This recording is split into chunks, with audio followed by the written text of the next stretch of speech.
ನಮಸ್ಕಾರ, ನಾನು ಶ್ವೇತಾ ಶೇಟ್. ಅಸ್ತ್ರ ಗ್ರೂಪ್ ಪ್ರೆಸೆಂಟ್ ಸುದ್ದಿಗೊಂದು ಗುದ್ದು ನೇರ ಪ್ರಸಾರದ ಕಾರ್ಯಕ್ರಮಕ್ಕೆ ಸ್ವಾಗತ. Powered by Mukund MGM reality ಸಹ ಪ್ರಾಯೋಜಕರಾಗಿ ಬಿಡಿಜಿ ಎಂಟರ್ಪ್ರೈಸಸ್ ಮಾಸ್ಟರ್ ಪ್ಲಾನರಿ ಗ್ರೂಪ್ಸ್. ಇಂದಿನ ಸುದ್ದಿಗೊಂದು ಗುದ್ದುವಿನ ವಿಚಾರ, ದಂಡುಪಾಳ್ಯ ಗ್ಯಾಂಗ್ನ ಪರಾರಿ ಕೃಷ್ಣ ಪೊಲೀಸ್ ಬಲೆಗೆ.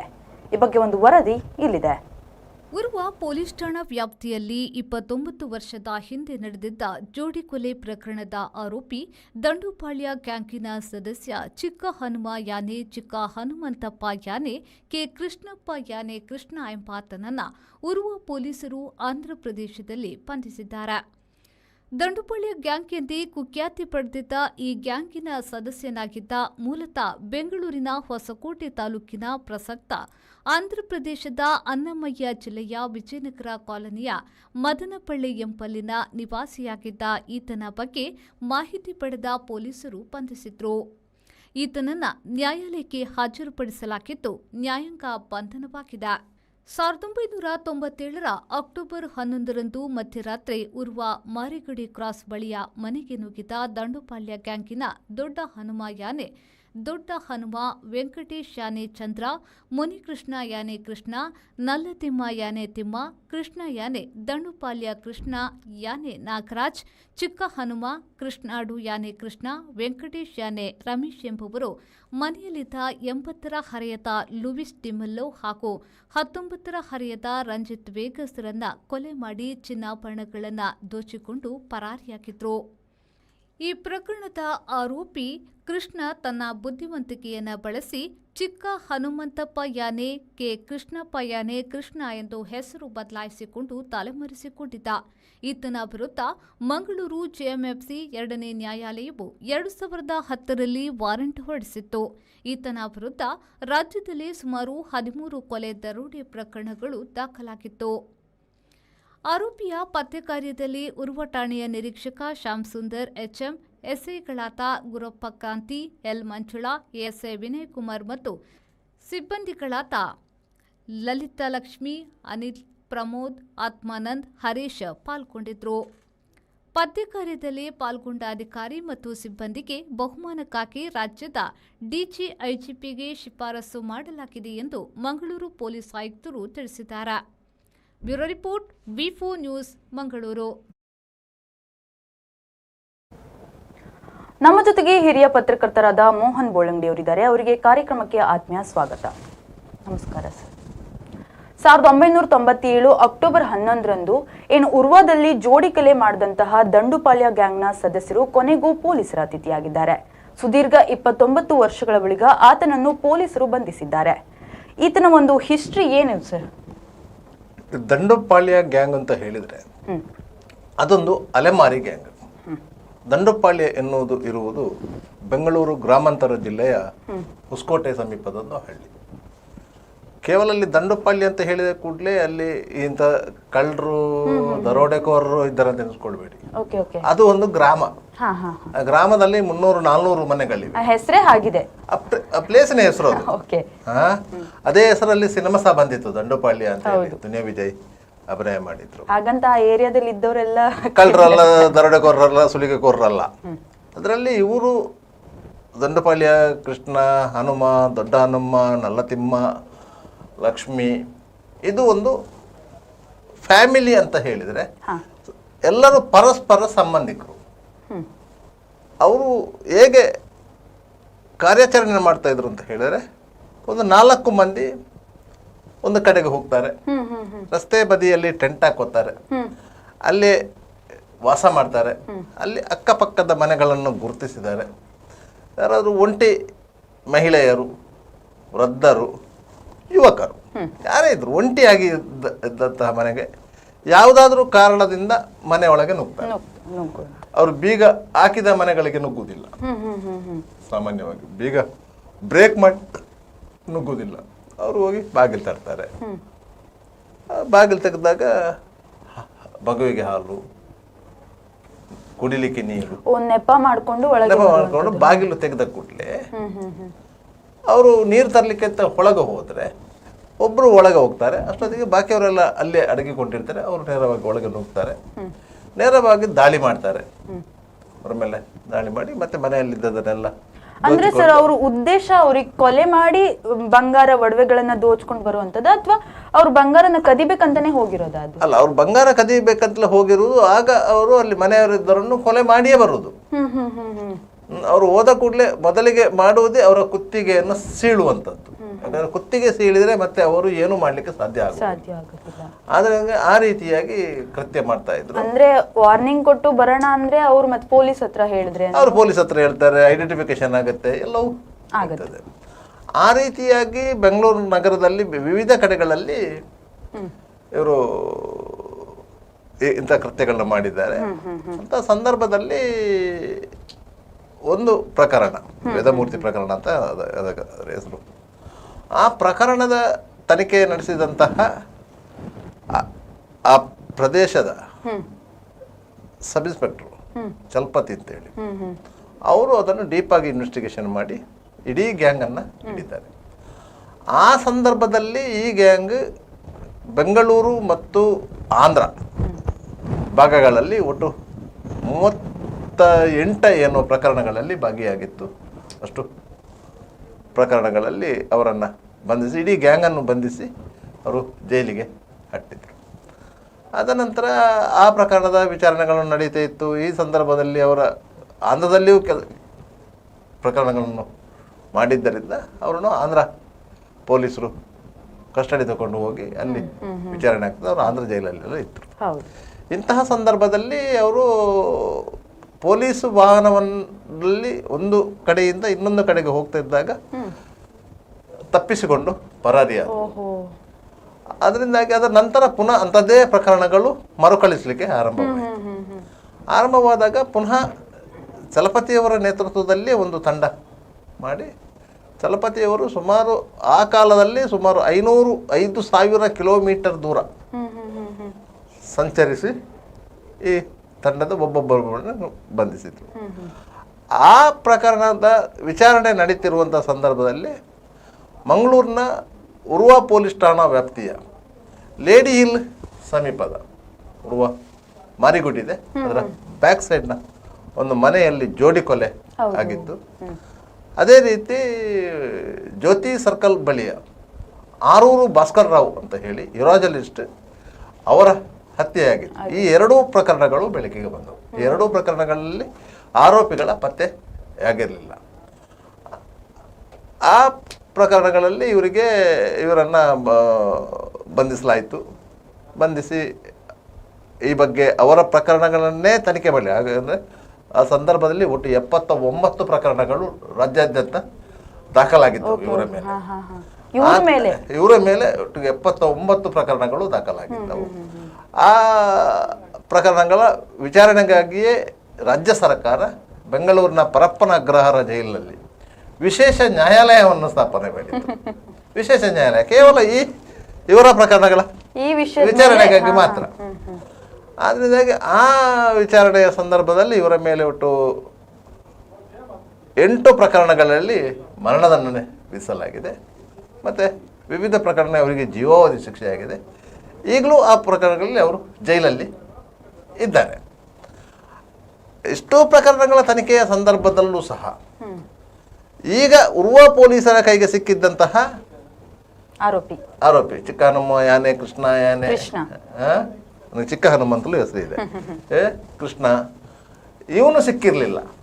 ಚಲಪತಿಯವರು 2 ಸಾರಿ ಈ ತಂಡವನ್ನು ಬಂಧಿಸಿದ್ರು ಸಹ ಈ ಚಿಕ್ಕ ಹನುಮ ಅದೇ ಸರ್, ಆ ಕೊಲೆಗೆ ಶಾಮೀಲ್ ಆಗಿದ್ರು ಎಲ್ಲರೂ ಶಿಕ್ಷೆಗೆ ಒಳಗಾಗ್ತಾರೆ.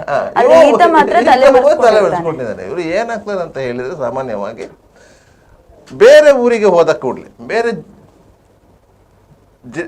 ರಾಜ್ಯಕ್ಕೆ ಹೋದ ಕೂಡಲೇ ಅವರನ್ನು ಹಿಡಿಯುವಂತಹ ಪ್ರಯತ್ನವನ್ನ ಪೊಲೀಸರು ಮಾಡ್ತಾರೆ. ಸಹಜವಾಗಿಯೇ ಒಬ್ಬ ಪೊಲೀಸ್ ಠಾಣೆ ಇನ್ಸ್ಪೆಕ್ಟರ್ ಸತತವಾಗಿ ಅಂದರೆ ಒಂದು 2 ತಿಂಗಳು 3 ತಿಂಗಳು ಆ ಪ್ರಕರಣದ ಬಗ್ಗೆ ಗಮನ ಬಿಟ್ಟು ತನಿಖೆ ನಡೆಸಲಿಕ್ಕೆ ಸಾಧ್ಯ ಆಗ್ತದೆ. ಆದ ನಂತರ ಬೇರೆ ಬೇರೆ ಪ್ರಕರಣಗಳ ಒತ್ತಡಗಳು ಬರ್ತವೆ, ಆ ಪ್ರಕರಣಗಳು ಮರೆತು ಹೋಗ್ತವೆ. ಆದ್ದರಿಂದಾಗಿ ಅವರಿಗೆ ಅದನ್ನು ಮುಂದುವರಿಸಲಿಕ್ಕೆ ಸಾಧ್ಯ ಆಗಿದ್ರು ಅದು ಹಾಗೇ ನೆನೆಗುದಿಗೆ ಬಿದ್ದಿರ್ತದೆ. ನ್ಯಾಯಾಲಯಗಳು ಏನು ಮಾಡ್ತದೆ ಅಂತ ಹೇಳಿದ್ರೆ ಲಾಸ್ಟಿಗೆ ಅವರಿಗೊಂದು ವಾರಂಟ್ ಇಶ್ಯೂ ಮಾಡ್ತದೆ. ಅವರು ಬರಲೇ ಇಲ್ಲ ಅಂತಾದ್ಮೇಲೆ ಅವರಿಗೊಂದು ಇಡೀ ಪ್ರಕರಣವನ್ನು LPC ಲಾಂಗ್ ಪೆಂಡಿಂಗ್ ಕೇಸ್ ಅಂತ ಹೇಳಿ ತೀರ್ಮಾನ ಮಾಡಿ ಒಂದು LPC ವಾರೆಂಟು ಹೊರಡಿಸಿ ಬಿಡ್ತದೆ. ಸಾಮಾನ್ಯವಾಗಿ ಒಂದೊಂದು ಪೊಲೀಸ್ ಸ್ಟೇಷನ್ನಲ್ಲಿ ಕಡಿಮೆ ಅಂದರೂ 100ರಿಂದ 200ರಷ್ಟು ಇಂಥ LPC ವಾರೆಂಟ್ಗಳು ಪೆಂಡಿಂಗ್ ಇರ್ತವೆ. 100ರಿಂದ 200ರಷ್ಟು LPC ವಾರೆಂಟ್ಗಳು. ಹಾಗಂದ್ರೆ ಸರ್ ಕ್ರೈಮ್ಗಳು ಏನು ಕಡಿಮೆನಾ? ಕ್ರೈಮ್ಗಳು ಕಡಿಮೆ ಇಲ್ಲ, ಕ್ರೈಮಲ್ಲಿ ಒಳಗೊಂಡವರನ್ನು ಪತ್ತೆ ಹಚ್ಚಿದ್ದು ಸಹ ಕಡಿಮೆ ಏನಲ್ಲ. ಆದರೆ ಅಷ್ಟು ವಾರೆಂಟ್ಗಳು ಪೆಂಡಿಂಗ್ ಇರ್ತದೆ. ಅಂಥ ವಾರೆಂಟ್ಗಳನ್ನು ಪೊಲೀಸರು ಕಾಲಕ್ಕೆ ಅದನ್ನು ಜಾರಿ ಮಾಡುತ್ತಾ ಆರೋಪಿಗಳನ್ನು ಬಂಧಿಸುವಂಥ ಪ್ರಕ್ರಿಯೆಯಲ್ಲಿ ನಿರಂತರವಾಗಿ ನಡೀತಾರೆ. ಆ ನಿರಂತರ ಪ್ರಕ್ರಿಯೆಯ ಭಾಗವಾಗಿ ಈಗ ಕೃಷ್ಣ ನನ್ನ ಆಂಧ್ರದಲ್ಲಿ ಹಿಡಿದು ಉರ್ವ ಪೊಲೀಸರು ಕರ್ಕೊಂಡು ಬಂದಿದ್ದಾರೆ.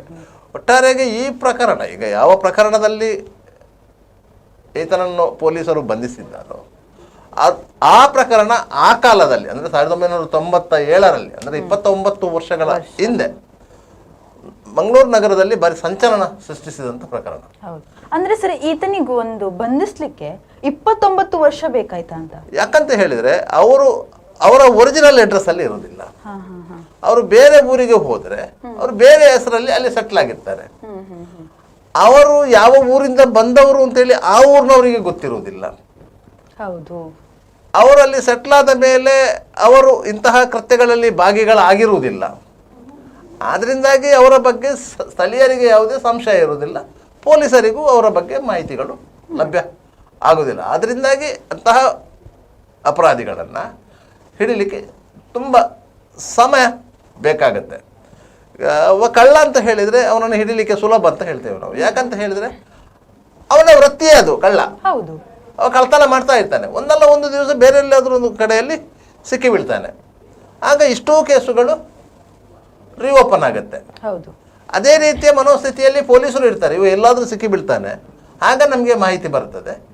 ಮಾಹಿತಿ ಬಂದ ಮೇಲೆ ನಾವು ಅವನ್ನ ಹೋಗಿ ಕಸ್ಟಡಿ ತಗೊಂಡು ಬಂದು ನಮ್ಮ ಕೇಸನ್ನು ಕ್ಲಿಯರ್ ಮಾಡ್ಕೊಳ್ಬೋದು ಅಂತ ಇರ್ತದೆ. ಆದರೆ ಇವ ಆಂಧ್ರಕ್ಕೆ ಹೋದ ನಂತರ ಅವನ ಜೊತೆಗಾರರೆಲ್ಲ ಜೈಲು ಪಾಲಾದ ನಂತರ ಇವ ಈಚೆ ತಲೆ ಹಾಕಲಿಲ್ಲ ಮತ್ತು ಬೇರೆ ಕ್ರಿಮಿನಲ್ ಕೃತ್ಯಗಳಲ್ಲಿ ಒಳಗೊಂಡಿಲ್ಲ. ಅವ ಒಂದು ಕಡೆಯಲ್ಲಿ ಸೆಟ್ಲ್ ಆದಂಥ ಸಂದರ್ಭದಲ್ಲಿ ಆತನನ್ನು ಪತ್ತೆ ಹಚ್ಚುವುದು ಭಾರಿ ಕಷ್ಟ.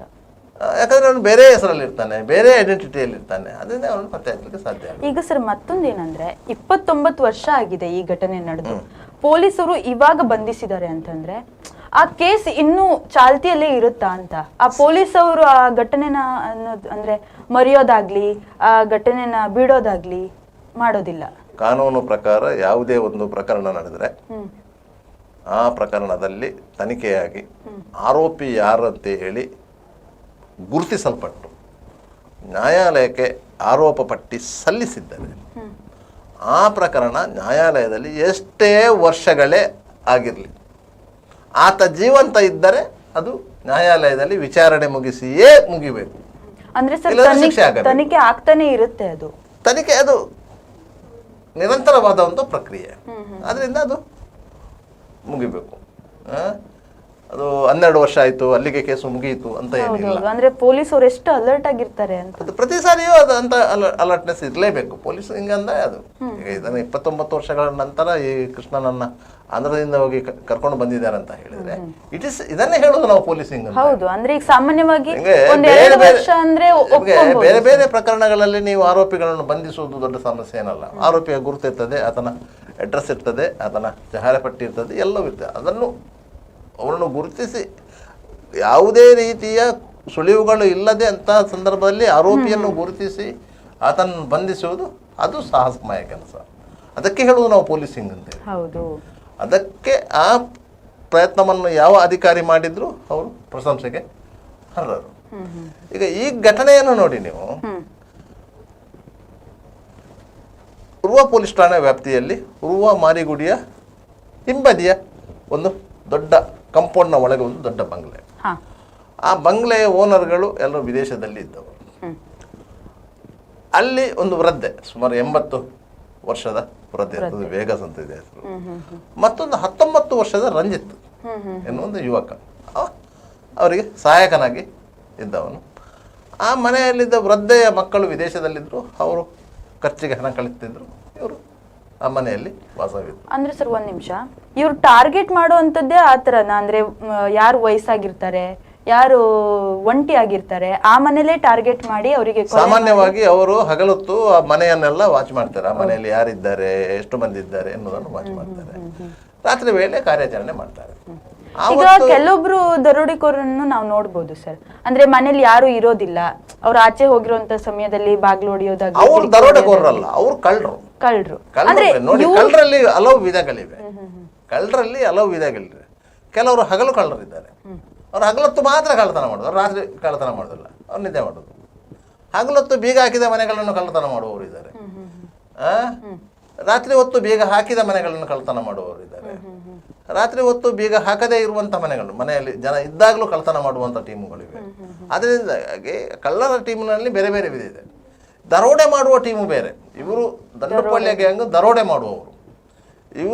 ಇವರು ಕಳ್ಳತನಕ್ಕೆ ಹೋಗಿದಂಥ ಸಂದರ್ಭದಲ್ಲಿ ಯಾರಾದರೂ ಎದುರಾದರೆ ಅವರನ್ನು ಹಲ್ಲೆ ಮಾಡ್ತಾರೆ, ಕೊಲೆ ಮಾಡ್ತಾರೆ. ಇದು ದರೋಡೆ. ಅಂತಹ ಟೀಮ್ ಇದು ಭಯಾನಕ.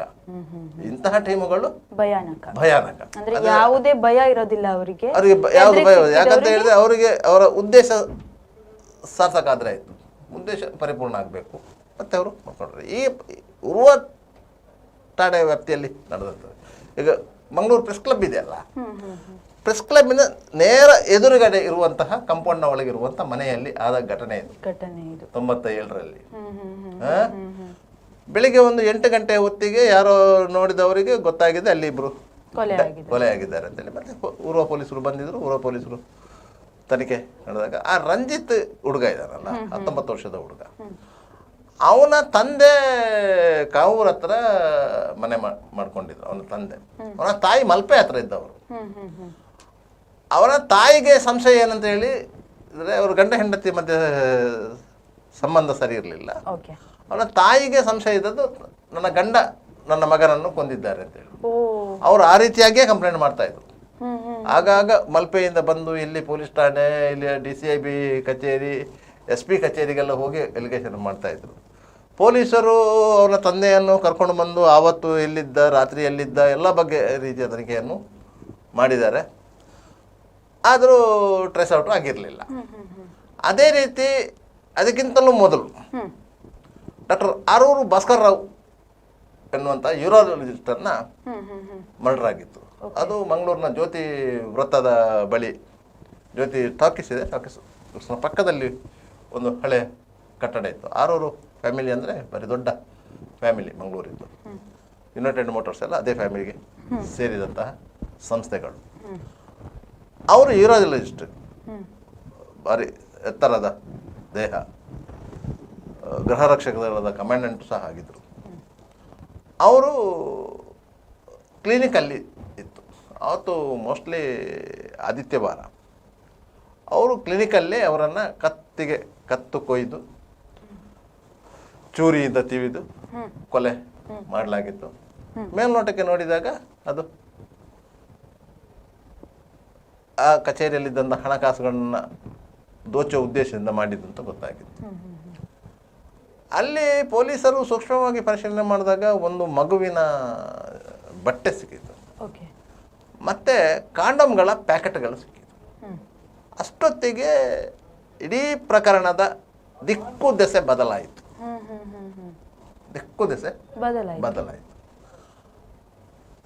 ಆರೂರು ಭಾಸ್ಕರ್ ರಾಯರಿಗೆ ಯಾವುದೋ ಒಂದು ಅನೈತಿಕ ಸಂಬಂಧ ಇದೆ, ಈ ಕಾರಣಕ್ಕಾಗಿ ಅವರನ್ನು ಕೊಲೆ ಮಾಡಲಾಗಿದೆ ಎನ್ನುವಂತ ಹೇಳಿ ವದಂತಿಗಳು ಹರಡಿತು.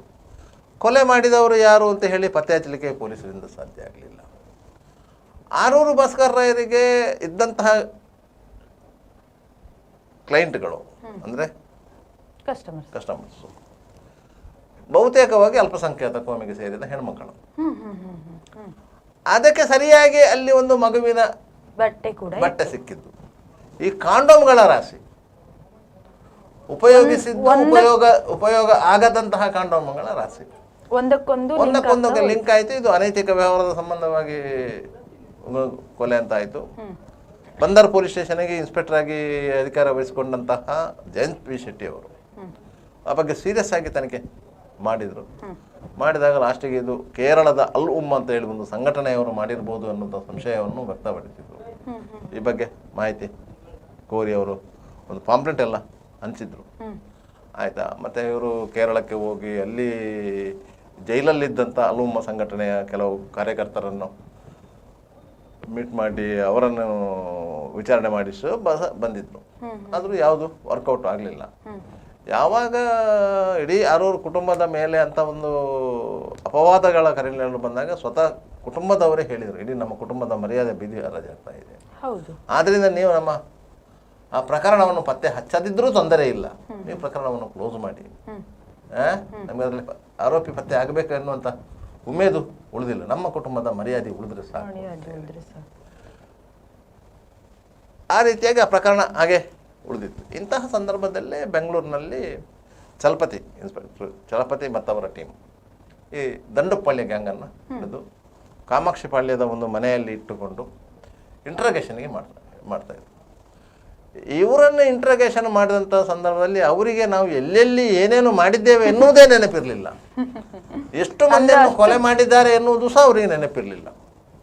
ಒಬ್ಬ ಹೇಳಿದನ್ನು ಇನ್ನೊಬ್ಬ ಪುಷ್ಟೀಕರಿಸ್ತಾ ಇಲ್ಲ, ಇನ್ನೊಬ್ಬ ಹೇಳಿದನ್ನು ಮತ್ತೊಬ್ಬ ಪುಷ್ಟೀಕರಿಸ್ತಾ ಇಲ್ಲ. ಈ ರೀತಿಯಾಗಿ ಅವರು ಆಟ ಆಡಿಸ್ತಾ ಇದ್ರು ಪೊಲೀಸರು. ಯಾಕಂದರೆ ಅವರೆಲ್ಲರಿಗೂ ಕಾನೂನಿನ ಸ್ವಲ್ಪ ಜ್ಞಾನ ಇತ್ತು. ಎಲ್ಲರಿಗೂ ಅವರಿಗೂ ಅವರು ನೀಟಾಗಿ ಅವರು ಎಲ್ಲ ಸೆಕ್ಷನ್ಗಳನ್ನು ಹೇಳ್ತಾ ಇದ್ರು.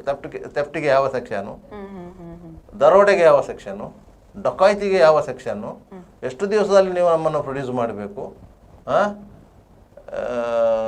ನಮ್ಮನ್ನು ಪ್ರೊಡ್ಯೂಸ್ ಮಾಡಿದರೆ ನಾವು ಸರ್ಚ್ ವಾರೆಂಟ್ ಹಾಕಿಸ್ತೇವೆ.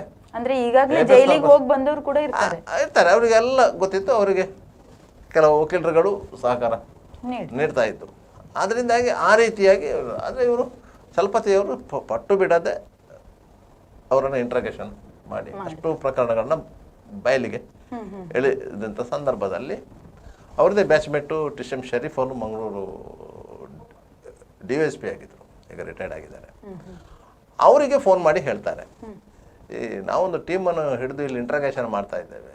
ಅವರು ಮಂಗಳೂರು ಕಡೆಯಲ್ಲಿ ಯಾವುದೋ ಒಂದು 2 ಕೊಲೆ ಪ್ರಕರಣದಲ್ಲಿ ಭಾಗಿಯಾಗಿದ್ದಾರೆ ಅಂತೇಳಿ ಮಾಹಿತಿಗಳನ್ನು ಕೊಡ್ತಾ ಇದ್ದಾರೆ.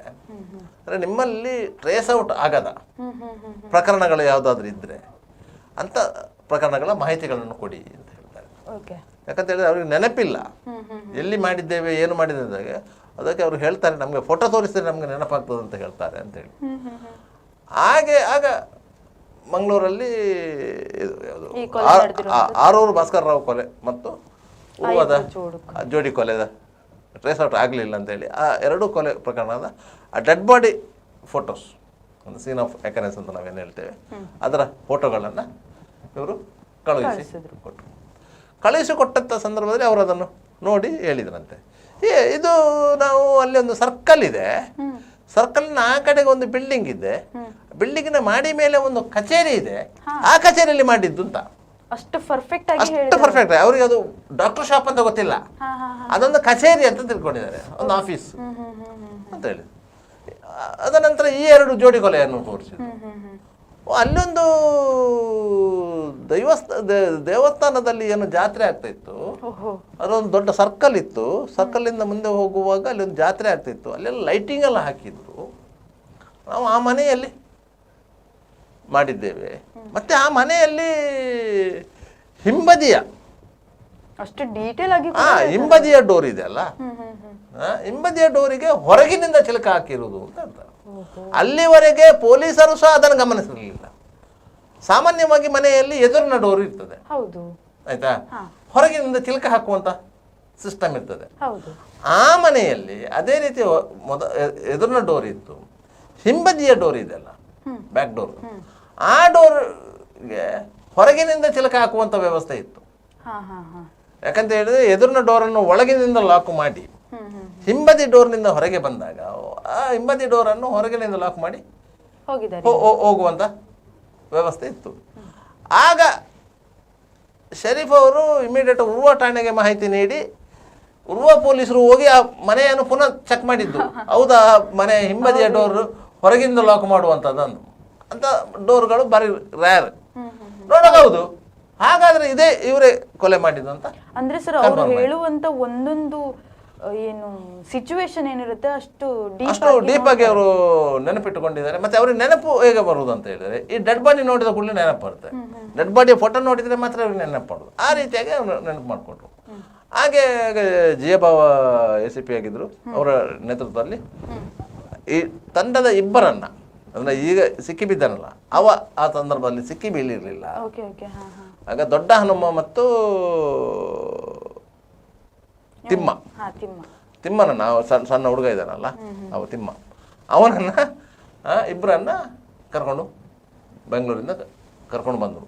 ಅದು ಪೊಲೀಸ್ ವ್ಯಾನಲ್ಲೇ ಕರ್ಕೊಂಡು ಬಂದದ್ದು, ಯಾಕಂದ್ರೆ ವೆರಿ ಡೇಂಜರಸ್ ಕ್ರಿಮಿನಲ್ಗಳು ಅಂತೇಳಿ. ಯಾಕಂದರೆ ಆಗಲೇ ಅವರ ಮೇಲೆ ಸುಮಾರು 87 ಪ್ರಕರಣಗಳು ಟ್ರೇಸ್ ಔಟ್ ಆದದ್ದು. ನಿಮಗೆ ಟ್ರೇಸ್ ಔಟ್ ಆದದ್ದು, ಟ್ರೇಸ್ ಔಟ್ ಆಗದಂತ ಮತ್ತೆ 30 ಪ್ರಕರಣಗಳಿತ್ತು. ಅದರ ಕಥೆ ಬೇರೆ ಇದೆ. ಟ್ರೇಸ್ ಔಟ್ ಆಗದಂತ ಮತ್ತೆ 30 ಪ್ರಕರಣಗಳಿತ್ತು. ಇವರೇ ಮಾಡಿದ್ದು 30 ಪ್ರಕರಣಗಳು ಟ್ರೇಸ್ ಔಟ್ ಆಗದೇ ಇದ್ದಂಥ ಪ್ರಕರಣಗಳು ಇತ್ತು. ಅದರ ಕಥೆ ಬೇರೆ ಇದೆ. ಅವರನ್ನು ಮಂಗಳೂರಿಗೆ ಕರ್ಕೊಂಡು ಬಂದರು. ಮಂಗಳೂರಿನ ಬಲ್ಮಠ ರೋಡ್ನ ರೂಪಾ ಹೋಟೆಲ್ನ ಬಾಗಿಲಲ್ಲಿ ವ್ಯಾನ್ ನಿಲ್ಲಿಸಿದ್ರು ಪೊಲೀಸ್ನವರು. ಇಳಿಸಿ ಇವರನ್ನು ಇಳಿಸಿದ್ರು. ಅಲ್ಲಿ ಇಬ್ಬರಿಗೂ ಕೈಗೆ ಕೋಳ ಹಾಕಿತ್ತು ಮತ್ತು ಲೀಡಿಂಗ್ ಚೈನ್ ಹಾಕಿದ್ರು, ಒಂದು ಉದ್ದಕ್ಕೆ ಚೈನ್ ಹಾಕಿದ್ರು. ಅದು ಸಹ ಅವರಿಗೆ ಡಬಲ್ ಲೀಡಿಂಗ್ ಚೈನ್ ಹಾಕಿದ್ರು. ಆಯ್ತಾ, ಡಬಲ್ ಲೀಡಿಂಗ್ ಚೈನ್ ಅಂತ ಹಾಕುವುದು ಯಾಕಂತ ಹೇಳಿದ್ರೆ ಡಿಸ್ಟೆನ್ಸ್ ಮೇಂಟೈನ್ ಮಾಡಬೇಕು ಅನ್ನೋ ಕಾರಣಕ್ಕೆ. ಪೊಲೀಸರು ಯಾರನ್ನೋ ಕೋಲ ಹಾಕಿಕೊಂಡು ಚೈನ್ ಹಾಕೊಂಡು ಇಳಿಸಿದ್ರು ಅಂತ ಹೇಳಿದ ಕೂಡಲೇ ಕುತೂಹಲಿಗಳು ಬಂದೇ ಬರ್ತಾರೆ. ಅವರಿಗೆ ಯಾವ ಕೇಸು ಏನಂತ ಗೊತ್ತಿರೋದಿಲ್ಲ. ಅದು ತುಂಬ ಜನ ಸೇರಿದ್ರು. ಅವರು ಆಗ ಈ ಫೋಟೋ ತೋರಿಸಿದ್ರು, ಯಾರ್ದು ಭಾಸ್ಕರ್ ಅವರ ಫೋಟೋ ತೋರಿಸಿದ್ರು, ಕೊಲೆಯಾದ ಭಾಸ್ಕರ್. ನೀವು ಈ ಫೋಟೋ ನೋಡಿ ಹೇಳಿದ್ದೆಲ್ಲ, ನೀನು ನೋಡಿದ ಹೇಳಿದಂಥ ಸರ್ಕಲ್ ಅದು ನೇರವಾಗಿ ನಿಮಗೆ ಜ್ಯೋತಿ ಸರ್ಕಲ್ ಕಾಣ್ತಾ ಇತ್ತು. ಏನು ನಾವೀಗ ಅಂಬೇಡ್ಕರ್ ವೃತ್ತ ಅಂತ ಹೇಳ್ತೇವೆ, ಅಲ್ಲೊಂದು ಸರ್ಕಲ್ ಇತ್ತು. ಆ ಸರ್ಕಲ್ ಕಾಣ್ತಾ ಇದೆ ನೋಡು, ಅದು ಸರ್ಕಲ್. ಈಗ ಎಲ್ಲಿ ಮಾಡಿದ್ದಂತ ತೋರಿಸಿ ಅಂತ ಹೇಳ್ತಾರೆ. ಅಲ್ಲಿಂದ ನಡ್ಕೊಂಡು ಬರ್ತಾರೆ. ಅಲ್ಲಿಂದ ನಿಮಗೆ ಜ್ಯೋತಿ ಸರ್ಕಲ್ಗೆ ಬರಬೇಕಾದ್ರೆ ಒಂದು 200-300 ಮೀಟ್ರ್ ಡಿಸ್ಟೆನ್ಸ್ ಇದೆ. ಅಷ್ಟು ದೂರ ಬಂದರು, ಸರ್ಕಲ್ಗೆ ಬಂದರು. ಸರ್ಕಲ್ನಿಂದ ಸ್ವಲ್ಪ ಮುಂದಕ್ಕೆ ಹೋದರು. ಅಲ್ಲಿ ಆಗ KSRTC ಬಸ್ಸುಗಳೆಲ್ಲ ಬಂದು ನಿಲ್ಲುವುದು ಅಲ್ಲಿ ಸರ್ಕಲಿಂದ ಸ್ವಲ್ಪ ಮುಂದಕ್ಕೆ. ಈಗ ಏನು ಕ್ವಾಲಿಟಿ ಹೋಟೆಲ್ ಇದೆ ಅದರ ಬಾಗಿಲಲ್ಲಿ, ಅಲ್ಲಿಗೆ ಹೋದರು. ಅಲ್ಲಿಗೆ ಹೋಗಿ ಆಚೆ ಈಚೆ ನೋಡಿದರು. ನೇರವಾಗಿ ರೋಡ್ ಕ್ರಾಸ್ ಮಾಡಿದರು. ನೇರ ಆ ಕಟ್ಟಡದ ಹತ್ರಕ್ಕೆ ಬಂದರು. ಸರ್ ಇದರ ಮೇಲ್ಗಡೆ ಅಂತ ಹೇಳ್ತಾರೆ, ಹೋಗು ಅಂತ ಹೇಳಿದ್ರು. ಹೋದ ಮೇಲೆ ಹೋಗಿ ಆ ಕೊಠಡಿ ಅಂತ, ಇದೇ ಕೊಠಡಿಯಲ್ಲಿ ನಾವು ಮಾಡಿರೋದು ಅಂತ ಹೇಳಿ. ಅವರು ಎಲ್ಲಿದ್ದರು ಅಂತ ಕೇಳಿದರು. ಅವರು ಕೂತ್ಕೊಂಡ ಚೇರ್ ಇತ್ತು. ಆ ಚೇರಲ್ಲಿ ಅವನು ಕೂತ್ಕೊಂಡ. ಅವ್ರು ಹೀಗೇ ಕೂತ್ಕೊಂಡಿದ್ರು. ತಲೆಯನ್ನು ಹಾಕಿ ಹನಿಸಿಕೊಂಡು, ತಲೆಯನ್ನು ಟೇಬಲಿಗೆ ಹನಿಸಿಕೊಂಡು ಕೂತಿದ್ರು. ನಾವು ಅಲ್ಲೇ ಅವರ ಕುತ್ತಿಗೆಗೆ ಚಾಕು ಹಾಕಿದ್ದು ಅಂತ ಹೇಳಿದ. ಮತ್ತೆ ಅವ್ರನ್ನ ಆಚೆಯಿಂದ ಈಚೆ ಎಳ್ದದ್ದು. ನಾವು ಡ್ರಾವರಲ್ಲಿ ಸುಮಾರು ಒಂದು 5-6 ಸಾವಿರ ರೂಪಾಯಿ ಹಣ ಇತ್ತು, ಅದನ್ನು ಎತ್ಕೊಂಡಿದ್ದೇವೆ. ಮತ್ತು ಅವ್ರದ್ದೊಂದು ಚೈನ್ ಇತ್ತು, ಅದನ್ನು ಎತ್ಕೊಂಡಿದ್ದೇವೆ. ಉಂಗುರ ಏನಿತ್ತು ಅದನ್ನು ಎತ್ಕೊಂಡಿದ್ದೇವೆ. ಎಲ್ಲ ಅವನು ಅಷ್ಟು ನೀಟಾಗಿ ಹೇಳಿದ. ಆದ ಮೇಲೆ ನಮಗೆ ಅದರಲ್ಲಿ ಡೌಟ್ ಇರಲಿಲ್ಲ, ಇವರೇ ಮಾಡಿದ್ದಾರೆ. ಕ್ಲಿಯರ್ ಆಗಿ ಹೇಳಿದ್ರು ಕೂಡ ಪೊಲೀಸರಿಗೆ ಡೌಟ್ ಇರುತ್ತೆ. ಪೊಲೀಸರಿಗೆ ಡೌಟ್ ಇರ್ತದೆ. ಅದರ ನಂತರ ತನಿಖೆಯಲ್ಲಿ ಆ ಬಂಗಾರ, ಕ್ಯಾಶು ಏನೆಲ್ಲ ಆಗಿದೆ ಅಂತ. ಬಂಗಾರ ಏನದು, ಕ್ಯಾಶ್ ಆದರೆ ಅವ್ರು ಖರ್ಚು ಮಾಡಿ ಹೋಗ್ತಾರಂತೆ. ಬಂಗಾರ ಎಲ್ಲಿ ಅವರು ಇದು ಮಾಡಿದ್ರು, ಬಂಗಾರವನ್ನು ಅಲ್ಲಿ ಕೋಡಿಕಲ್ ಹತ್ರದ ಒಂದು ಬಂಗಾರದ ಅಂಗಡಿಗೆ ಅವರು ಮಾರಾಟ ಮಾಡಿದರು. ಕೋಡಿಕಲ್ ಹತ್ರದ ಒಂದು ಬಂಗಾರದ ಅಂಗಡಿಗೆ ಅವರು ಮಾರಾಟ ಮಾಡಿದ್ರು ಬಂಗಾರವನ್ನು. ಅಲ್ಲಿ ಅದರ ನಂತರ ಅವರು ಇವರನ್ನು ಕರ್ಕೊಂಡ್ರು. ಅದರಿಂದ ಅವರಿಗೆ ಈ ಕೇಸ್ ಒಂದು ಕನ್ಫರ್ಮ್ ಆಯಿತು. ಆಗ ಅವ್ರನ್ನ ಕರ್ಕೊಂಡು ಬಂದದ್ದು ಜಿಯಭವನ್ ಅವರು ಹೇಳಿದರು, ನಮಗೆ ಅವರು ಅಲ್ಲಿಗೆ ಬಂದು ಸ್ಪಾಟು ತೋರಿಸಿದ ಮೇಲೆಯೇ ನಮಗೆ ಅವರೇ ಮಾಡಿದ್ದಾರೆ ಎನ್ನುವಂಥ ಕನ್ಫರ್ಮೇಷನ್ಗೆ ನಾವು ಬರ್ತೇವೆ ಹೊರತು ಇಲ್ಲದ್ರೆ ನಾವು ಬರ್ತಿಲ್ಲ.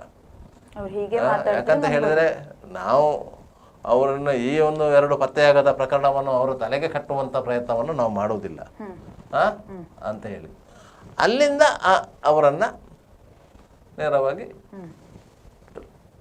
ಲೇಡಿ ಹಿಲ್ ಸರ್ಕಲ್ಗೆ ಕರ್ಕೊಂಡು ಹೋಗಿ ಲೇಡಿ ಹಿಲ್ ಸರ್ಕಲ್ಗೆ ಕರ್ಕೊಂಡೋಗಿ ಅಲ್ಲಿ ಇಳಿಸಿದ್ರು. ಅದರ ನಂತರದ ಕಥೆ ಮತ್ತೆ ಹೇಳುವ. ಅದೇ ಸರ್, ಮಾತನ್ನ ಮುಂದುವರಿಸೋಣ. ಒಂದು ಪುಟ್ಟ ವಿರಾಮನ ತಗೊಂಡು ಇದೀಗ ಸುದ್ದಿಗೊಂದು ಗುದ್ದು ಕಾರ್ಯಕ್ರಮದಲ್ಲಿ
In the serene landscape of Deribail Airport Road, Mangalore, a new chapter of high living awaits. Discover customizable 3 BHK duplex apartments by Mukund Realty. With construction progressing, your dream living is nearing completion and 6 months closer to reality.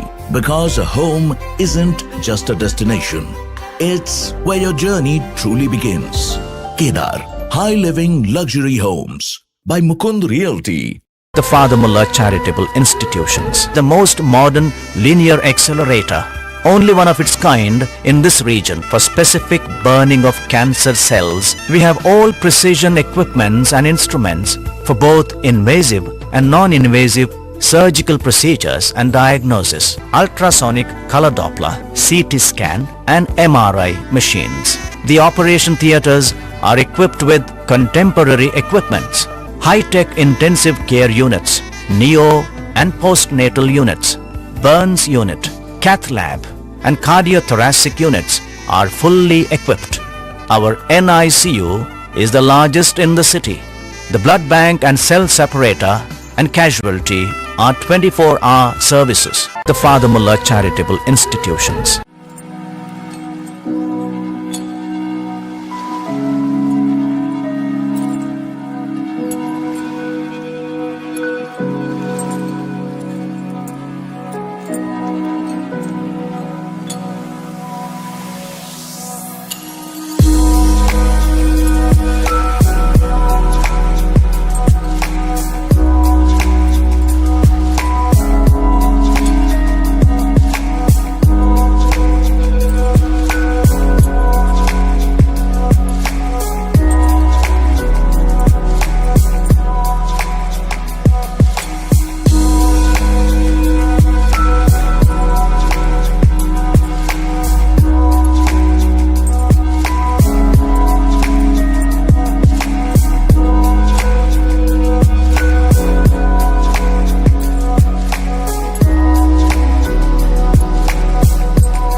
Devdas Ganpati Pai Enterprises. All kinds of quality and attractive material available at one place. Biggest showroom in Mangalore city. Admired by public at large. The showroom of your choice. B. Devdas Ganpati Pai Enterprises near New Chitra Talkies, Mangalore. AJ Hospital and Research Center is a leading advanced tertiary healthcare center of India, serving the coastal citizens and spreading good health across the sea line. AJ Hospital and Research Center is a specialized Medicare center providing service to more than 30 major medical disciplines, embracing new technologies to offer high-level healthcare that matches the best in the country. Our technical and medical expertise include foremost services in cadaveric organ retrieval, drug-eluting stent placement, pediatric lab nephrectomy, ambulance services, dermatology, ENT, nephrology and many more. AJ Hospital and Research Center, Kuntikana, Mangaluru. Call 222-5533. Ideal Ice Cream, milky way to your heart.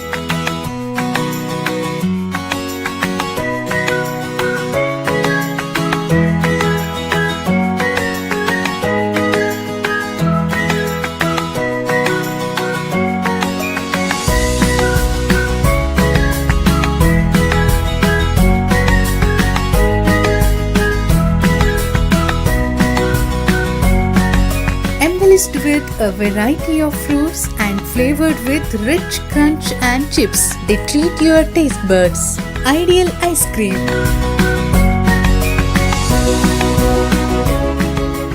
Vasudeva Stores, store for your inner needs. Visit us to find trendy innerwear from major brands.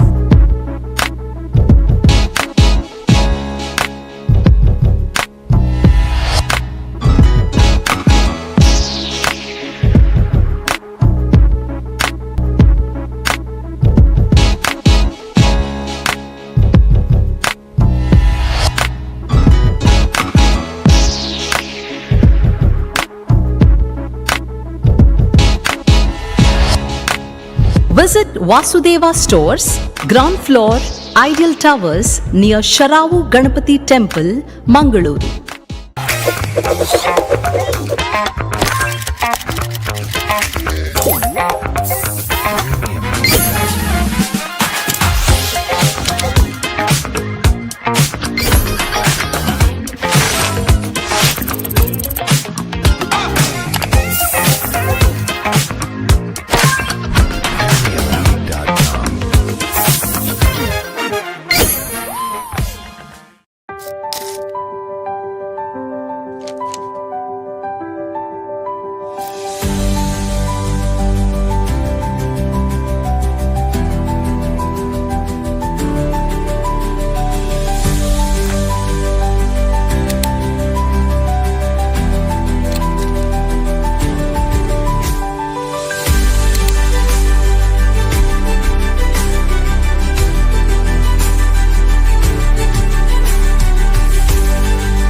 ವಿರಾಮದ ಬಳಿಕ ಮತ್ತೊಮ್ಮೆ ಕಾರ್ಯಕ್ರಮಕ್ಕೆ ಸ್ವಾಗತ.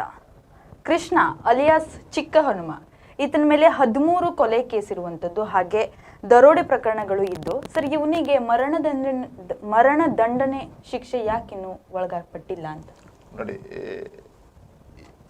ಈ ದಡ್ಡುಪಳ್ಯ ಗ್ಯಾಂಗಿನ ಎಲ್ಲ ಆರೋಪಿಗಳನ್ನು ಪೊಲೀಸರು ಬಂಧಿಸಿದ್ರು. Chalapathi team ಬಂಧಿಸಿತ್ತು. ಆ ಟೀಮ್ ಬಂಧಿಸಿದ ಸಂದರ್ಭದಲ್ಲಿ ಈ ಚಿಕ್ಕ ಹನುಮ ಕೈಗೆ ಸಿಕ್ಕಿರ್ಲಿಲ್ಲ. ಚಿಕ್ಕ ಹನುಮ ಸಿಕ್ಕಿದ್ದ, ದೊಡ್ಡ ಹನುಮ ಸಿಕ್ಕಿದ್ದ, ಲಕ್ಷ್ಮಿ ಸಿಕ್ಕಿದ್ರು, ನಲ್ಲತಿಮ್ಮ ಸಿಕ್ಕಿದ್ದ, ಅವರೆಲ್ಲ ಸಿಕ್ಕಿದ್ರು, 8 ಮಂದಿ ಜನ ಸಿಕ್ಕಿದ್ರು. ಅವರನ್ನ ಪೊಲೀಸರು ಬಂಧಿಸಿದ್ರು. ಅವರ ಇಂಟ್ರಗೇಷನ್ ಮೇಲೆ ಈತನ ಹೆಸರು ಬಂದಿತ್ತು. ಅದರಿಂದಾಗಿ ಇವರ ಎಲ್ಲರ ಮೇಲೂ ಪ್ರಕರಣಗಳ ಚಾರ್ಜ್ ಶೀಟ್ ಆಗಿತ್ತು. ಚಾರ್ಜ್ ಶೀಟ್ ಆಗಿ ಈತನ ಮೇಲೆ 11 ಪ್ರಕರಣಗಳಲ್ಲಿ ಚಾರ್ಜ್ ಶೀಟ್ ಆಗಿದೆ. ಆ ಚಾರ್ಜ್ ಶೀಟಲ್ಲಿ ಏನು ಮಾಡ್ತಾರೆ ಅಂತ ಹೇಳಿದ್ರೆ, ಇವಾಗ ಕಸ್ಟಡಿಗೆ ಸಿಗದೆ ಕಾರಣಕ್ಕಾಗಿ ಅಬ್ಸ್ಕಾಂಡಿಂಗ್ ಚಾರ್ಜ್ ಶೀಟ್ ಹಾಕಿರ್ತಾರೆ. ತಲೆಮರೆಸಿಕೊಂಡಿರುವ ಆರೋಪಿ ಅಂತ ಹೇಳಿ ಹೌದು. ಅದನ್ನು ಎಬ್ಸ್ಕಾಂಡಿಂಗ್ ಚಾರ್ಜ್ ಶೀಟ್ ಹಾಕಿದ್ರು. ಇಡೀ ಪ್ರಕರಣಗಳು ಬೆಂಗಳೂರಿನ ಪರಪ್ಪನಗರದಲ್ಲಿ ನಿರ್ಮಿಸಲಾಗಿದ್ದಂಥ ವಿಶೇಷ ನ್ಯಾಯಾಲಯದಲ್ಲಿ ವಿಚಾರಣೆ ಆಯಿತು. ವಿಚಾರಣೆ ಆದಾಗ ಅವರಿಗೆಲ್ಲರಿಗೆ 8 ಪ್ರಕರಣಗಳಲ್ಲಿ ಅವರಿಗೆ ಮರಣದಂಡನೆ ಶಿಕ್ಷೆ ಆಯಿತು. ಆದರೆ ಅದರಲ್ಲಿ ಈತನನ್ನು ಸಪ್ರೆಷನ್ ಮಾಡಿದರು. ಈತ ನ್ಯಾಯಾಲಯದಲ್ಲಿ ಇಲ್ಲದೇ ಇರುವುದರಿಂದ, ಪೊಲೀಸರ ಬಂಧನಕ್ಕೆ ಸಿಗದೇ ಇದ್ದುದರಿಂದ ಆ ಕೇಸಲ್ಲಿ ಇವ್ರನ್ನ ಹೆಸರನ್ನು ಸ್ಪ್ಲಿಟ್ ಅಪ್ ಮಾಡಿದರು. ಸ್ಪ್ಲಿಟ್ ಅಪ್ ಮಾಡಿದ ಕೂಡಲೇ ಅದಕ್ಕೆ ಬೇರೆ CC ನಂಬರ್ ಬರುತ್ತೆ, ಕ್ರಿಮಿನಲ್ ಕೇಸ್ ನಂಬರ್ ಅಂತ ಹೇಳ್ತೇವೆ ನಾವು, ಅದು ಬೇರೆ ಬರ್ತದೆ. ಆ ಉಳಿದವರ ಮೇಲೆ ಟ್ರಯಲ್ ಆಗಿದೆ, ಕೇಸು ಟ್ರಯಲ್ ಆಗಿದೆ, ಅವರಿಗೆ ಮರಣದಂಡನೆ ಶಿಕ್ಷೆ ಆಗಿದೆ. ಅದರ ಮೇಲೆ ಅವರು ಹೈಕೋರ್ಟಿಗೆ ಅಪೀಲ್ ಹೋಗಿದ್ದಾರೆ.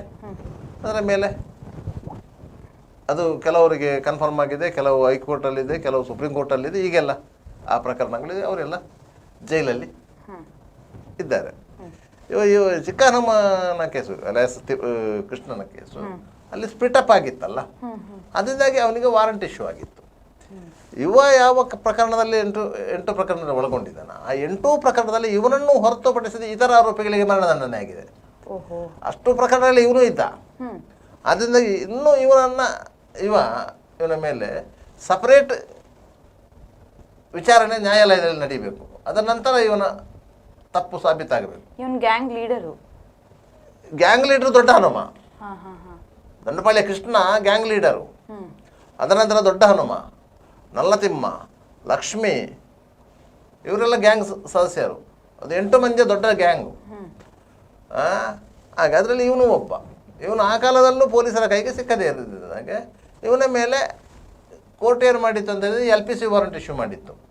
ಆ ವಾರಂಟ್ನ ಆಧಾರದಲ್ಲಿ ಉರ್ವ ಪೊಲೀಸರು, ಉರ್ವ ಇನ್ಸ್ಪೆಕ್ಟರ್ ಶ್ಯಾಮಸುಂದರ್ ಮತ್ತು ಅವರ ಸಿಬ್ಬಂದಿಗಳು ಕಳೆದ ಕೆಲವು ಸಮಯಗಳಿಂದ ಇವನ ಜಾಡು ಹುಡುಕ್ತಾ ಇದ್ರು. ಕೊನೆಗೆ ಜಾಡು ಸಿಕ್ಕಿ ಆಂಧ್ರ ಪ್ರದೇಶದ ಇವನು ಒಂಟಿಯಾಗಿದ್ರೆ ಇವನಿಗೆ ಹುಡುಕೋದು ಕಷ್ಟ. ಅಂದ್ರೆ ಇವನ್ ಹೆಸರು ಬದಲಾಯಿಸ್ಕೊಳ್ಳೋದು, ಬೇರೆ ರಾಜ್ಯಕ್ಕೆ ಹೋಗೋದು, ಬೇರೆ ದೇಶಕ್ಕೆ ಹೋಗೋದು. ಇವನೊಂದು ಸಂಸಾರಿ ಆದ್ರೆ ಕಂಡು ಹಿಡಿಬೋದಾ ಅಂತ? ಸಂಸಾರಿ ಆದರೆ ಕಂಡು ಹಿಡಿಬಹುದು. ಯಾಕಂತೇಳಿದ್ರೆ ಇವನು ಆ ಗ್ಯಾಂಗಿನೊಟ್ಟಿಗೆ ಸಂಪರ್ಕದಲ್ಲಿದ್ದರೆ ಮಾತ್ರ ಕಂಡು ಹಿಡಿಲಿಕ್ಕೆ ಸಾಧ್ಯ ಆಗುದು. ಆ ಗ್ಯಾಂಗಿನೊಟ್ಟಿಗೆ ಸಂಪರ್ಕದಲ್ಲಿಲ್ಲ, ಯಾಕಂದ್ರೆ ಆ ಗ್ಯಾಂಗ್ ಇಡೀ ಜೈಲಲ್ಲಿದೆ. ಹೌದು, ಇವನ ಅಸೋಸಿಯೇಟ್ಸ್ಗಳೆಲ್ಲ ಜೈಲಲ್ಲಿದ್ದಾರೆ, ಅವರು ಸಂಪರ್ಕದಲ್ಲಿಲ್ಲ. ಆದ್ರಿಂದ ಇವನನ್ನು ಕಂಡು ಹಿಡಲಿಕ್ಕೆ ಕಷ್ಟ ಆಗಿದ್ದು. ಎಷ್ಟು ವರ್ಷ 29 ವರ್ಷ ಹೋಗಿರೋದು ಆ ಕಾರಣಕ್ಕಾಗಿ. ಅದರಿಂದಾಗಿ ಅವರನ್ನು ಕಂಡು ಹಿಡಲಿಕ್ಕೆ. ಅಂದ್ರೆ ಸರ್, ಇವನನ್ನ ನೋಡಿದವರು ಯಾರು ಇರ್ಲಿಲ್ವಾ ಅಂತ, ಗುರುತು ಹಿಡಿಯೋದಿಲ್ಲಾಗಿತ್ತ ಅಂತ? ಇಲ್ಲ, ನೋಡಿದವರಿಗೆ ಈಗ ಕೃತ್ಯ ನಡೆಸಿದಾಗ ಇವರನ್ನು ನೋಡಿದವರು ಯಾರು ಇಲ್ಲ. ಯಾಕಂದ್ರೆ ಅವರೆಲ್ಲರೂ ಸತ್ತು ಹೋಗಿದ್ದಾರೆ.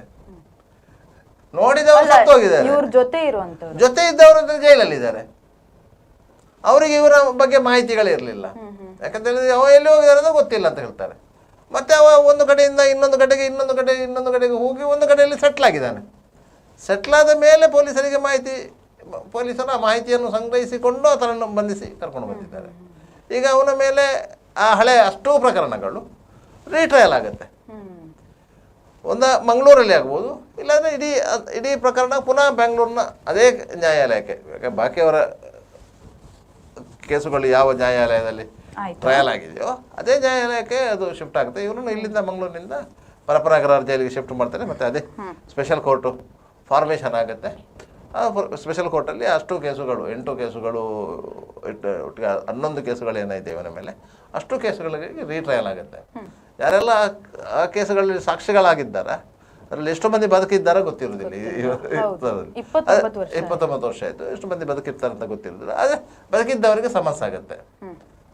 ಅವರೆಲ್ಲ ಹೋಗಿ ಸಾಕ್ಷ್ಯ ಹೇಳಬೇಕಾಗುತ್ತೆ. ಈ ಪ್ರಕರಣದಲ್ಲಿ ಏನಾಯಿತು ಅಂತ ಹೇಳಿದ್ರೆ, ಅಲ್ಲಿ ಇವನನ್ನು ಹೊರತುಪಡಿಸಿ, ಈಗ ಚಿಕ್ಕ ಹನುಮನನ್ನು ಹೊರತುಪಡಿಸಿ ಉಳಿದವರಿಗೆಲ್ಲಿಗೆ ಮರಣದಂಡನೆ ಆಯಿತು. ಬೆಂಗಳೂರಿನ ಪರಪ್ಪನಗರದ ಸ್ಪೆಷಲ್ ಕೋರ್ಟಲ್ಲಿ ಬಾಕಿ ಎಲ್ಲರಿಗೂ ಮರಣದಂಡನೆ ಆಯಿತು. ಈ ಮರಣದಂಡನೆ ಶಿಕ್ಷೆ ವಿಧಿಸುವಾಗ ಒಂದು ಪರಿಪಾಠ ಏನಿದೆ ಅಂತ ಹೇಳಿದರೆ, ಆ ಶಿಕ್ಷೆಯನ್ನು ಹೈಕೋರ್ಟ್ ಕನ್ಫರ್ಮ್ ಮಾಡಬೇಕು. ಇದನ್ನು ಹೈಕೋರ್ಟ್ ಕನ್ಫರ್ಮ್ ಮಾಡಿದ ಮೇಲೆ, ಮರಣದಂಡನೆ ಶಿಕ್ಷೆ ಕೊಟ್ಟ ಮೇಲೆ ಅದನ್ನು ಹೈಕೋರ್ಟ್ ಕನ್ಫರ್ಮ್ ಮಾಡಬೇಕು. ಅದರ ನಂತರ ಹೈಕೋರ್ಟಿಗೆ ಅಪೀಲ್ ಹೋಗ್ತಾರೆ. ಹೈಕೋರ್ಟಿಗೆ ಅಪೀಲ್ ಹೋದಂಥ ಸಂದರ್ಭದಲ್ಲಿ ಬೆಂಗಳೂರಿನ ಪ್ರಖ್ಯಾತ ನ್ಯಾಯವಾದಿ ಯಾರೊಬ್ಬರು, ಅವ್ರ ಹೆಸರು ಮರ್ತೋಯ್ತು, ಅಸ್ಮತ್ ಪಾಷಾ ಅಂತ ಹೇಳಿ, ಅವರು ಇವರ ಪರವಾಗಿ ಹೈಕೋರ್ಟಲ್ಲಿ ಅಪಿಯರ್ ಆದರು. ಒಂದು ಸಿಟ್ಟಿಂಗಿಗೆ 5 ಲಕ್ಷ ರೂಪಾಯಿ ಚಾರ್ಜ್ ಮಾಡುವಂಥ ವಕೀಲರು ಒಂದು ಸಿಟ್ಟಿಂಗಿಗೆ. ಅವರು ಈ ಗ್ಯಾಂಗಿನ ಪರವಾಗಿ ಹೈಕೋರ್ಟಲ್ಲಿ ಅಪಿಯರ್ ಆದರು. ಆ ಸಂದರ್ಭದಲ್ಲಿ ಹೈಕೋರ್ಟು ಇಡೀ ಪ್ರಕರಣದ ತನಿಖೆಯನ್ನು ಸ್ಟೇ ಮಾಡಿ ತನಿಖೆಯನ್ನು ತಡೆಯಾಜ್ಞೆ ಕೊಟ್ಟು ವಿಚಾರಣೆಗೆ ತಡೆಯಾಜ್ಞೆ ಕೊಟ್ಟು ಮರು ತನಿಖೆ ಮಾಡಬೇಕಂತ ಹೇಳಿತ್ತು ಹೈಕೋರ್ಟು. ಆದ ನಂತರ ಪುನಃ ಅದು ಮರು ತನಿಖೆ ಆಯಿತು. ಮರು ತನಿಖೆಯಾಗಿ ಪುನಃ ಚಾರ್ಜ್ ಶೀಟ್ ಮಾಡಿದರು. ಅದರ ಮೇಲೆ ಪುನಃ ಅದು ಶಿಕ್ಷೆ ಆಗಿದೆ. ಆ ರೀತಿಯಾಗಿ ಇದು ಇಷ್ಟು ವರ್ಷಗಳ ಕಾಲ. ಅದರಿಂದ 2011ರಲ್ಲಿ ಇವರ ಮೇಲೆ LPC ವಾರೆಂಟ್ ಇಶ್ಯೂ ಆಗಿರೋದು.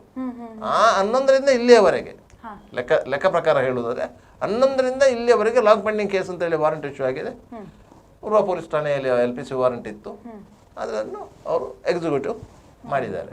ಉಳಿದ ಆರೋಪಿಗಳೆಲ್ಲ ಒಂದು ಬೆಂಗಳೂರು ಹೌದು ಪರಪನಗರ ಜೈಲಲ್ಲಿ ಇದ್ದಾರೆ. ಅಂದ್ರೆ ಸರ್ ಈಗ 29 ವರ್ಷ ಆಯ್ತಲ್ವಾ, ಈ ನಡುವೆ ಯಾವಾಗಾದ್ರೂ ಅವರಿಗೆ ಸುಳಿವು ಸಿಕ್ಕಿತ್ತಾ ಅಂತ ಪೊಲೀಸರಿಗೆ? ಯುವ ಎಲ್ಲಿದ್ದಾರೆ ಅಂತ ಸುಳಿವು ಸಿಕ್ಕಿರ್ಲಿಲ್ಲ. ಬಾಕಿಯವರೆಲ್ಲ ಜೈಲಲ್ಲಿದ್ದಾರೆ ಗೊತ್ತಿತ್ತು. ಬಾಕಿಯವರೆಲ್ಲ ಜೈಲಲ್ಲಿದೆ, ಅವ್ರದ್ದು ವಾರಂಟ್ ಇಲ್ಲ, ಅವರಿಗೆ ಕನ್ವಿಷನ್ ಆಗಿದೆ, ಅವರು ಕನ್ವಿಷನ್ ಪೀರಿಯಡ್ ಅನ್ನು. ಅಂದ್ರೆ ಈಗ ಅವನಿಗೆ ಯಾವ ಶಿಕ್ಷೆ ಆಗ್ಬೋದು ಸರ್? ಆಲ್ಮೋಸ್ಟ್ ಮರಣದಂಡನೆ ಆಗುತ್ತೆ. ಯಾಕಂದ್ರೆ 8 ಪ್ರಕರಣಗಳಲ್ಲಿ ಇವನ ಎಕ್ಕಿಸ್ಟುಗಳಿಗೆ ಸಹ ಕೈದಿಗಳಿಗೆ ಮರಣದಂಡನೆ ಶಿಕ್ಷೆ ಆಗಿದೆ. ಅದು ಹೈಕೋರ್ಟ್ ಕನ್ಫರ್ಮ್ ಮಾಡಿದೆ. ಅದ ನಂತರ ಪುನಃ ಟ್ರಯಲ್.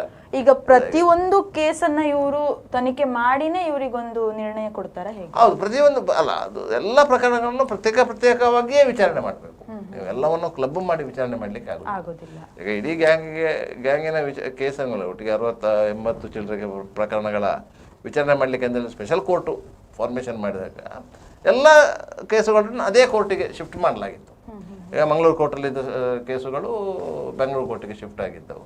ಬೆಂಗಳೂರಲ್ಲಿ ಬೇರೆ ಬೇರೆ ಕೋರ್ಟ್ಗಳಲ್ಲಿದ್ದ ಕೇಸುಗಳೆಲ್ಲ ಆ ಕೋರ್ಟಿಗೆ ಶಿಫ್ಟ್ ಆಗಿತ್ತು. ಅಲ್ಲಿ ಟ್ರಯಲ್ ಆಗಿತ್ತು. ಆ ಟ್ರಯಲ್ ಕೇಸಿನಲ್ಲಿ ಇವರಿಗೆಲ್ಲ ಶಿಕ್ಷೆ ಆಗಿತ್ತು.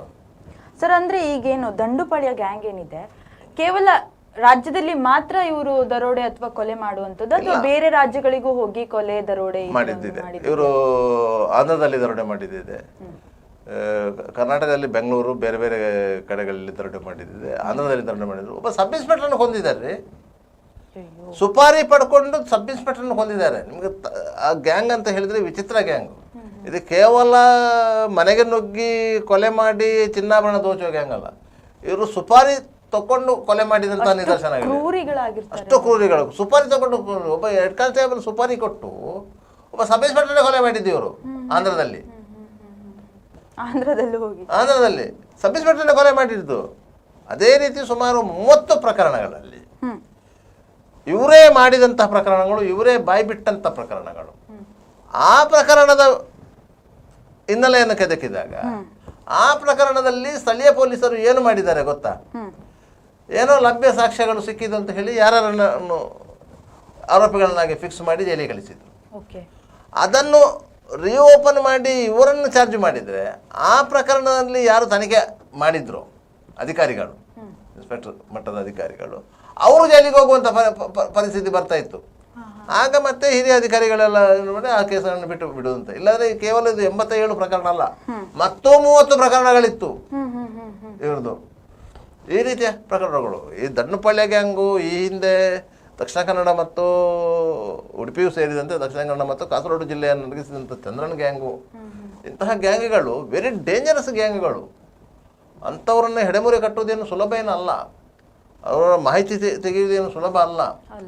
ಏನೋ ಒಂದು ಸಣ್ಣ ಪುಟ್ಟ ಮಾಹಿತಿಗಳ ಆಧಾರದಲ್ಲಿ ಸಿಕ್ಕಿದ್ದು. ಈ ಗ್ಯಾಂಗನ್ನು ಸಹ ಪೊಲೀಸರು ಹೆಡೆಮುರಿ ಕಟ್ಟಿದ್ದು ಹೇಗೆ ಅಂತ ಹೇಳಿದರೆ, ಒಂದು ಯಾವುದೋ ಒಂದು ದೇವಸ್ಥಾನದಲ್ಲಿ ಅರ್ಚಕರಿಬ್ಬರನ್ನು ಕೊಂದು ಕಳವು ಮಾಡಿದಂತಹ ದೇವಸ್ಥಾನದ ಬೆಳ್ಳಿಯ ಸಾಮಗ್ರಿಗಳನ್ನು ಮಾರಲಿಕ್ಕೆ ಹೋದಂಥ ಸಂದರ್ಭದಲ್ಲಿ ಆ ಅಂಗಡಿಯವ ಕೊಟ್ಟಂತ ಮಾಹಿತಿ ಆಧಾರದ ಮೇಲೆ ಒಬ್ಬನು ನಲ್ಲತಮ್ಮ ಅಂತ ಹೇಳಿ ಇದ್ದಾನೆ, ಅವನನ್ನು ಹಿಡಿದು ಅದರ ಮೇಲೆ ಒಬ್ಬೊಬ್ಬೊಬ್ಬರನ್ನು ಹಿಡ್ಕೊಂಡು